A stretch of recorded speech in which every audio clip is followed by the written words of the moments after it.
Bumagsak ang pamahalaang Marcos pagdating po sa pagtugon sa mga mahahalagang isyu sa bayan. Ayon po yan sa Pulse Asia Survey. Lumabas nga po sa report na 16% lang ng mga Pinoy ang approve sa pagtugon ng Marcos administration sa inflation o bilis ng pagtaas po ng mga pangunahing bilihin. Ito'y sumadsad mula sa 31% noong Hunyo.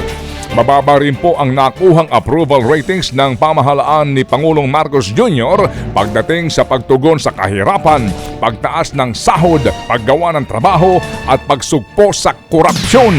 Pinakamataas po naman ang approval ratings ng pamahalaan pagdating sa pagpuprotekta sa mga OFWs at pagtugon sa mga kalamidad at pagsusulong ng kapayapaan.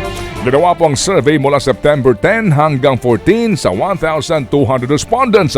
Sa panayan po ng programang ito, iginiit ni Pulse Asia Research President Ronnie Holmes na ito ang unang pagkakataon na bumaba ang approval rating ng isang pangulo sa loob lamang ng mahigit na isang taong panunungkulan.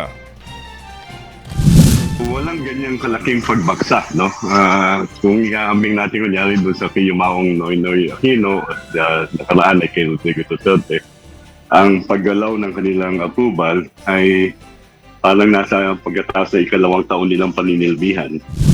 May expectation sila na ang presyo ng bigas ay bababa ng 20 piso.